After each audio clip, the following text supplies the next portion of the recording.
Welcome friends, welcome to ઇફોયુ. બરાબર છે, આપણે જોઈ રહ્યા હતા અપ્લાઇડ મિકેનિક્સ. આજે આપણો અપ્લાઇડ મિકેનિક્સનો આગળનો ટોપિક છે સિમ્પલ મશીન. બરાબર, સાદા યંત્ર. બરાબર છે, તો પહેલા આપણે ડેફિનેશન જોઈએ. સિમ્પલ મશીન, કમ્પાઉન્ડ મશીન અને લિફ્ટિંગ મશીન એટલે સાદું યંત્ર. બરાબર છે, કમ્પાઉન્ડ યંત્ર અને ઉંચકવાનું યંત્ર એટલે કે લિફ્ટિંગ મશીન. બરાબર, તો સિમ્પલ મશીન કોને કહેવાય? બરાબર છે, કે એવું મશીન હતું કે એવું ડિવાઇસ કે જેના પર તમે એફર્ટ આપો તો તમને સામે શું મળે? તમને કાર્ય મળે. તો ઇનપુટ આપો તો સામે તમને શું મળશે? આઉટપુટ મળશે. બરાબર છે.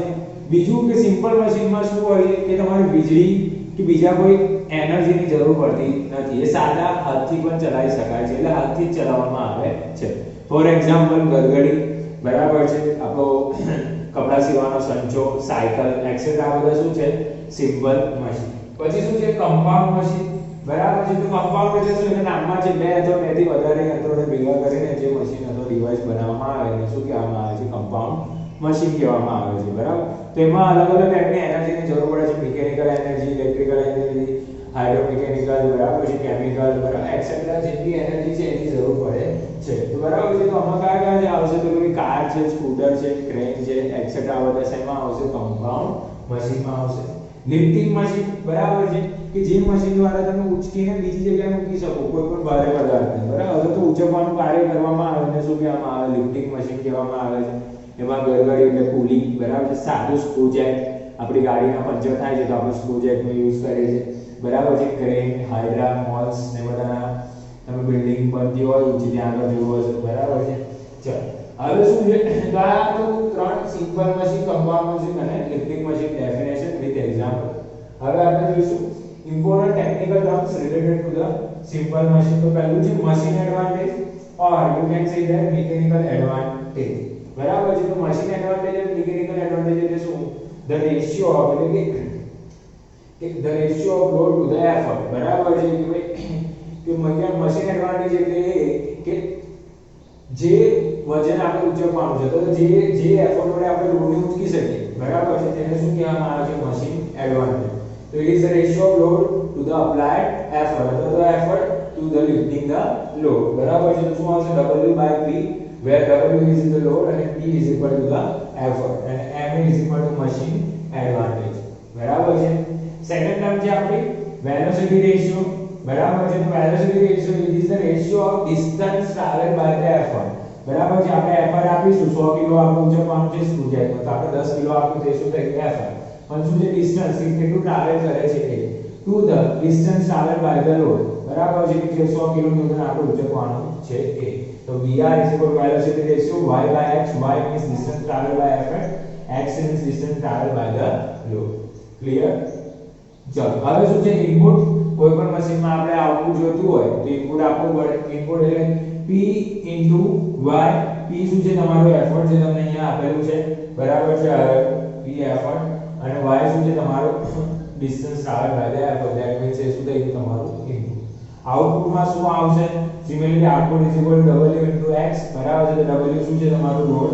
બરાબર છે, અહીંયા છે થઈ ગયું. અને x એટલે શું? તો કે distance travel by the load, r x. Clear? તો આ શું થઈ ગયું? આઉટપુટ. હવે એફિશિયન્સી આપણે આખા અપ્લાઇડ મિકેનિક્સમાં જો એફિશિયન્સી એટલે શું? Output upon input multiply by 100. તો આઉટપુટ અપોન ઇનપુટ એટલે શું આવશે? આઉટપુટ શું છે? w by x અને ઇનપુટમાં શું છે? તમારું p into y. તો પહેલું તો આ થઈ ગયું તમારી પાસે એફિશિયન્સી માટે. બરાબર છે. બીજું આપણે સિમ્પ્લિફાય કરીએ. હવે શું છે? ડિનોમિનેટર એટલે છેદનો છેદ ક્યાં જશે? ઉપર એટલે w by p y by x. આ શું થઈ ગયું? m એટલે મિકેનિકલ એડવાન્ટેજ અને છેદમાં આવ્યું વેલોસિટી રેશિયો. જો તમને એક્ઝામ્પલમાં ડાયરેક્ટ આઉટપુટ અને ઇનપુટ ના આપેલું તો તમે મિકેનિકલ એડવાન્ટેજ ફાઇન્ડ કરો, ધેન વેલોસિટી રેશિયો ફાઇન્ડ કરો, એફિશિયન્સીનું સૂત્ર m/dr લગાવો અને મલ્ટીપ્લાય બાય 100 કરો. તમને એફિશિયન્સી મળી જશે પર્સન્ટેજમાં. એફિશિયન્સી ઓલવેઝ શેમાં હશે? પર્સન્ટેજમાં હશે. બરાબર છે.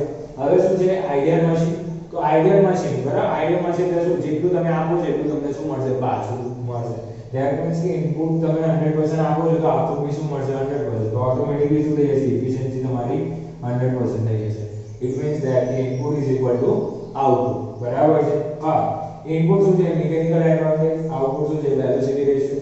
તો ma is equal to vr એટલે મિકેનિકલ એડવાન્ટેજ બરાબર શું થઈ જશે? Velocity ratio. એ પણ શું થઈ જશે? તમને એફિશિયન્સી શું આવશે 100% આવશે બરાબર છે ક્લિયર હવે આપણે જોઈશું રિવર્સિબલ મશીન બરાબર છે અને ઇરિવર્સિબલ એટલે નોન રિવર્સિબલ મશીન તો રિવર્સિબલ મશીન એટલે કોને કહેવાય તો કે જો કોઈ પણ યંત્ર ઉપરથી પ્રયત્ન પર દૂર કરી દેવામાં આવે એટલે પી આપો બરાબર છે એફર્ટ આપણે દૂર કરી દઈએ અને ઉલટી દિશામાં ગતિ કરીને પોતાની મૂળ સ્થિતિમાં પાછું આવે તો એને શું કહેવામાં આવે રિવર્સિબલ મશીન કહેવામાં આવે છે કોઈ પણ સાદું અને સિમ્પલ મશીન રિવર્સિબલ ક્યારે છે જ્યારે એની એફિશિયન્સી 50% કરતા કેવી હશે વધારે હશે ત્યારે બરાબર છે સિમિલરલી નોન રિવર્સિબલ મશીન એટલે શું જો આપણે એફર્ટને દૂર કરી દઈએ પણ પોતાની મૂળ સ્થિતિમાં કે પરિસ્થિતિમાં પાછું ના આવે તો એને શું કહેવાય નોન રિવર્સિબલ મશીન કહેવામાં આવે છે જેમાં શું છે તો કે ભાઈ એની એફિશિયન્સી કેટલી છે તો 50% કરતા કેવી આવશે ઓછી બરાબર છે લેસ ધેન ક્લિયર તો ભાઈ આ 50% આપણે કીધું કે 50% કરતા કેવી હોવી જોઈએ વધારે હોવી જોઈએ તો આપણે એને ફાઇન્ડ કરીએ બરાબર છે તો condition for the reversibility of the machine તો W is equal to load, P is equal to effort, X is to distance traveled by load, Y is equal to distance traveled by the effort. So input and output માં ખબર છે P into Y, W into X. Now what is the friction? તો friction એટલે શું તો કે ભાઈ તમે જેટલો પાવર પ્રોડ્યુસ કરો છો એ તમને આઉટપુટમાં એટલો મળતો નથી એટલે સપોઝ કે તમે ઇનપુટમાં 100 કિલોન્યુટન આપણે તમે આપ્યું પણ તમને આઉટપુટ પર 90 કિલોન્યુટન તો ફ્રિક્શન લોસ કેટલો આવશે 10 કિલોન્યુટન સિમિલરલી અહીંયા શું છે ફ્રિક્શન એટલે ઇનપુટ માઈનસ આઉટપુટ ઇનપુટ અને આઉટપુટ કરી દીધું હવે કોઈ પણ રિવર્સિબલ મશીન માટે શું હોય છે આપણે કીધું ને કે પ્રયત્ન બળ એટલે એફર્ટ આપણે શું કરી દઈએ છીએ 0 તો output is greater than machine friction obviously હવે તમે પેલું કરી દીધું તો આઉટપુટ કેવો છે મશીન ફ્રિક્શન કરતા વધારે હોવો જોઈએ તો W x જે એઝ ઇટ ઇઝ તમારો આઉટપુટ છે મશીન ફ્રિક્શન જે તમને અહીંયાથી મળી જશે P y W x હવે આ માઈનસ છે તો આ બાજુ બધું રહેશે એટલે પ્લસ એટલે 2 બે વાર 2wx હવે આ અહીંયા આવશે બરાબર છે આ જે ક્રોસ મલ્ટીપ્લિકેશન 1/2 એટલે 0.5 greater than equal to 0.5 in output by input એટલે શું થાય એફિશિયન્સી 1/2 એટલે 0.5 એટલે 50% બરાબર તો આપણે સાબિત કરી દીધું કે કોઈ પણ રિવર્સિબલ કન્ડિશન હોય તો શું એફિશિયન્સી 50% જેટલી હોય તો 50% કરતા કેવી હોવી જોઈએ છે વધારે હોવી જોઈએ છે હવે છે લો ઓફ મશીન બરાબર છે મોસ્ટ ઇમ્પોર્ટન્ટ બરાબર છે તો લો ઓફ મશીન ક્લિયર તો લો ઓફ મશીન કોને કહેવાય તો ભાઈ law of machine is the graphical representation of load to the effort બરાબર છે કે તમે જેટલો લોડ લિફ્ટ કરો છો એના સામે કેટલું એફર્ટ આપો છો એ બંને વચ્ચેનું જે ગ્રાફિકલ રિપ્રેઝન્ટેશન છે એને શું કહેવામાં આવે છે લો ઓફ મશીન બરાબર છે તો લો ઓફ મશીનમાં તમને એફર્ટ અને લોડ બે જોઈએ x એક્સિસ પર લોડ આવી જશે y એક્સિસ પર શું આવી જશે એફર્ટ આવી જશે આ જે ડેશ લાઈન છે જે ઓરિજિનલ પોઈન્ટમાંથી પાસ થાય છે એને શું કહેવામાં આવે છે આઇડિયલ મશીન લાઈન અને જે થોડા અહીંયા છે બરાબર જે series to distance y axis પર કટ કરીને અહીંયાથી જે પાસ થાય છે એને શું કહેવાય એક્ચ્યુઅલ મશીન બરાબર છે તો લો ઓફ મશીન પર તમને ત્રણ પોઈન્ટ મળે છે ફર્સ્ટ સેકન્ડ ને થર્ડ તો ફર્સ્ટ છે W 0 બરાબર છે કે ભાઈ તમારું W એટલે લોડ બરાબર છે ઓલવેઝ કોઈ દિવસ 0 હોઈ શકે નહીં કોઈક તો લોડ હશે ને હવે તમારો લોડ જ નહીં હોય તો તમારે આ પછી સાદા મશીનની કે જરૂરત જ નથી એટલે W 0 બરાબર છે કે W 0 કોઈ દિવસ હશે નહીં સેકન્ડ શું છે always cut the y axis બરાબર છે તો કે ભાઈ W એટલે આ જે તમારી આ જે છે P = mw + c તો કે ભાઈ w ને m ની એવી વેલ્યુ આવશે જે ઓલવેઝ શું કરશે y એક્સિસ ને કટ થશે એવું નથી કે ભાઈ x એક્સિસ થી અહીંયાથી ચાલુ થશે બરાબર છે તો ઓલવેઝ શું થશે y એક્સિસ ને કટ તો થશે એ ભલે આઇડિયલ મશીન હોય કે એક્ચ્યુઅલ મશીન અને ત્રીજું છે કે જો કોઈ ઓરિજિન માંથી પસાર થાય બરાબર છે કે અહીંયાથી પસાર થશે આ ઓરિજિન છે આપણો અહીંયાથી પસાર થશે તો એને શું કહેવામાં આવે છે આઇડિયલ મશીન લાઈન કહેવામાં આવે છે હવે ઓરિજિનલી આઇડિયલ મશીન તો આપણા રિયલ વર્લ્ડમાં એક્ઝિસ્ટ કરતા જ નથી બધા કહેવા છે એક્ચ્યુઅલ મશીન તો એક્ચ્યુઅલ મશીનમાં આટલી ગેપ આવશે બરાબર છે આટલી જે ગેપ આવે છે એને શું કહેવામાં આવે C that means friction loss બરાબર છે એ ફ્રિક્શન માટે આપણે શું કરીએ છે લાઈન આપીએ છે હવે અહીંયા શું આપ્યું છે બીજું m શું છે સ્લોપ ઓફ લાઈન AB અથવા તો એક્ચ્યુઅલ મશીન લાઈન AB બરાબર આ બંને વચ્ચેનો m આપણે સ્લોપ ફાઇન્ડ કરી લઈએ એટલે આપણને ખબર પડી જાય કે ફ્રિક્શન લોસ કેટલો છે ક્લિયર તો P = mw + c that means તમારું law of motion P = load m = slope c is a constant friction and w = load બરાબર છે આ લોડ શું છે તમારો એફર્ટ છે બરાબર છે જે તમારો એફર્ટ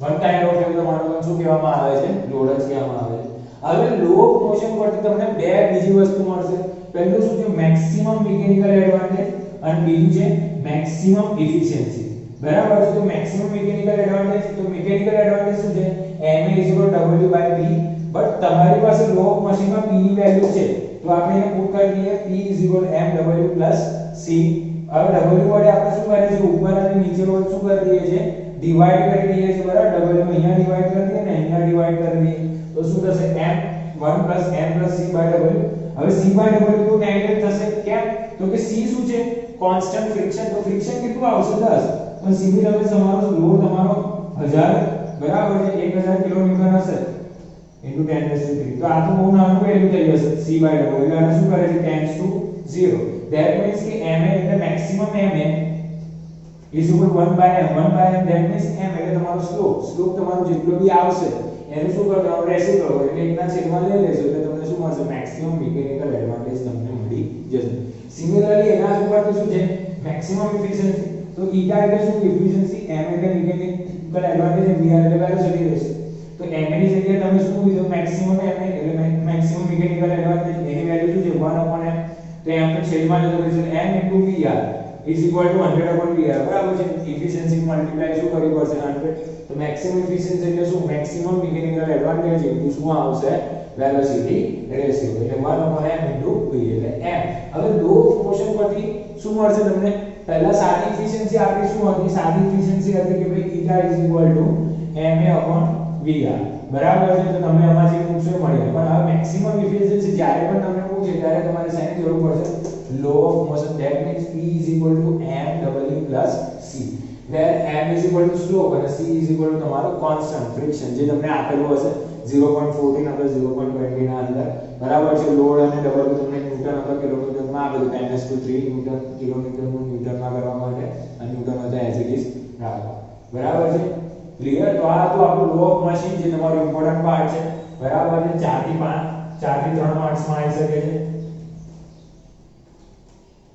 ક્લિયર અને ડેફિનેશન લો ઓફ મશીન ની તો કે ભાઈ લોડ વિરુદ્ધ એફર્ટ ના ગ્રાફિકલ રિપ્રેઝન્ટેશન દર્શાવતા અથવા તો ગ્રાફિકલ રિપ્રેઝન્ટેશન ને શું કહેવામાં આવે છે લો ઓફ મોશન એમાં નીચે લખી દેવાનું p mw+c where p is equal to effort m is equal to slope w is equal to load જે લિફ્ટ કરવાનું છે અને c is equal to constant that means fixed હવે આપણે જોઈશું એક્ઝામ્પલ બરાબર છે તો સિમ્પલ અને સાદા નામ જ છે સિમ્પલ મશીન નું એક્ઝામ્પલ બી એકદમ સિમ્પલ છે બરાબર તમારી પાસે વેલોસિટી રેશિયો છે એફિશિયન્સી છે અને મિકેનિકલ એડવાન્ટેજ એટલે મશીન એડવાન્ટેજ છે બરાબર છે ચલો તો ગિવન ડેટા આપેલો છે કે એક સાદા યંત્રમાં વેલોસિટી રેશિયો કેટલો છે 100 છે એફિશિયન્સી 80% છે એટલે 0.80 અને એફર્ટ 200 ન્યૂટન હોય તો કેટલા ન્યૂટન લોડ ઉપાડી શકે અથવા તો કેટલા કિલોનો અથવા કેટલા ન્યૂટનનો લોડ લિફ્ટ કરી શકે તો ચાલો સોલ્યુશન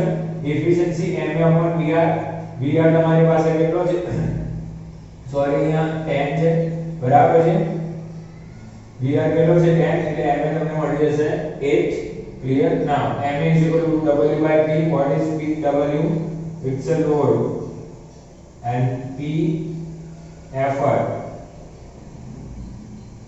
બરાબર છે તો p તો તમને આપેલો છે મલ્ટીપ્લાય થશે એટલે 1600 ન્યૂટન આવી ગયો બરાબર છે તો સાદા યંત્ર વડે કેટલો 1600 ન્યૂટન નો લોડ તમે શું કરી શકશો લિફ્ટ કરી શકશો બરાબર ચાલો નેક્સ્ટ કોઈ સિમ્પલ વ્હીલ એન્ડ એક્સિયલ વાળું સાદું યંત્ર છે સિમ્પલ વ્હીલ એન્ડ એક્સિયલ બરાબર છે એટલે સિમ્પલ કે જેમાં d કેટલો છે 50 સેન્ટીમીટર એટલે બહારનો ડાયામીટર 50 સેન્ટીમીટર છે અંદરનો ડાયામીટર 20 સેન્ટીમીટર છે એફિશિયન્સી સેમ છે હવે ત્યાં આગળ એફર્ટ તો અહીંયા આગળ શું છે લોડ આપેલો છે તો તમારે એફર્ટ શું કરવાનું છે ફાઇન્ડ કરવાનું છે તો તમને આપેલું છે સિમ્પલ વ્હીલ અને એક્સિયલ માટે વેલોસિટી રેશિયો કેટલો આવશે capital D by small d 50/20 એટલે 2.5 મળી ગયો તમને એફિશિયન્સી ma/vr એટલે m મળી જશે તમને ma પર તમને શું મળી જશે લોડ મળી એફર્ટ મળી જશે 500 ન્યૂટન બરાબર છે તો આ કેવા છે એકદમ સિમ્પલ અને બેઝિક એવી જ રીતે આપણી પાસે બીજો છે લો ઓફ મશીન બરાબર છે તો લો ઓફ મશીન માં શું આપેલું હશે તમને બે લોડ આપેલા હશે અને બે એફર્ટ આપેલા હશે એટલે એક p P1 W1 P2 W2 બરાબર છે. તો અપ્લાઇંગ લો ઓફ મશીન બરાબર છે, જેમાં આપણે લો ઓફ મશીન ફાઇન્ડ કરવાનું છે. તો P mW C આપણી પાસે છે ફોર્મ. તો પહેલા મેક્સિમમ લેવાનું એટલે P2 W2 P1 અને W2 પ્લસ એટલે માઈનસ, હવે માઈનસ કરવાનું બરાબર છે. એટલે અહીંયા આવશે 2 to 5 1800 m આવશે, એટલે m ની value m, that means slope તમને મળી જશે. નાઉ P mW C, તમને લો ઓફ મશીન શું કરવાનું છે, તમારે એસ્ટાબ્લિશ કરવાનું છે બરાબર છે. એસ્ટાબ્લિશ કરવા માટે આપણે શું કરીશું, C અનનોન છે એટલે મળી જશે 3, એટલે C મળી ગયો. તો તમારો લો ઓફ મશીન નો આન્સર શું આવશે, P as it is, m ની value 0.125, w as it is અને C ની વેલ્યુ. નાઉ ઇફ જો તમારી પાસે w એટલે લોડ તમારે લિફ્ટ કરવાનો 8000 ન્યૂટન હોય તો તમે કેટલા લોડ લગાવો, તો લો ઓફ મોશન માં P અનનોન, m તમને મળી ગયો 0.125 અને C તમારી પાસે છે 7, તો તમે w મૂકી દેશો એટલે તમને શું મળી જશે, P મળી જશે બરાબર છે. તો આવી રીતે તમે સિમ્પલ મશીનની થિયરી બરાબર છે, જેમાં આપણે જો સિમ્પલ મશીનમાં mechanical advantage, velocity ratio, efficiency, maximum efficiency, law of motion બરાબર છે, રિવર્સિબિલિટી, જો એફિશિયન્સી 50% કરતા વધારે તો રિવર્સિબલ, 50% કરતી હોય તો નોટ રિવર્સિબલ બરાબર છે, એના દાખલા લો. તો આ રીતે આપણે અપ્લાઇડ મિકેનિક્સમાં ઘણા બધા ટોપિક્સ જોયા, ટોટલ 6 ચેપ્ટર જોયા આપણે બરાબર. ઇન્ટ્રોડક્શન, કોન્કરન્ટ, નોન કોન્કરન્ટ ફોર્સિસ, બીમ, સ્ટ્રેક બરાબર છે, અને પછી આપણે જો ફ્રિક્શન અને દેન આપણે જો સિમ્પલ મશીન. તો આ રીતે આપણે આજનો અહીંયા અપ્લાઇડ મિકેનિક્સનો પોર્શન પતી જાય છે. નેક્સ્ટ ટાઈમથી આપણે નવા સબ્જેક્ટ પર જઈશું બરાબર છે. જો તમને અપ્લાઇડ મિકેનિક્સમાં પહેલા લેક્ચરથી લઈને અત્યાર સુધી તમને કોઈ પણ પ્રોબ્લેમ હોય તો તમે અમે કમેન્ટમાં મેન્શન કરી શકો છો બરાબર. અને વિડીયો ગમે આવે તો લાઈક એન્ડ સબસ્ક્રાઇબ કરજો અને આગળ ફોરવર્ડ કરજો બરાબર છે. Thank you for watching info.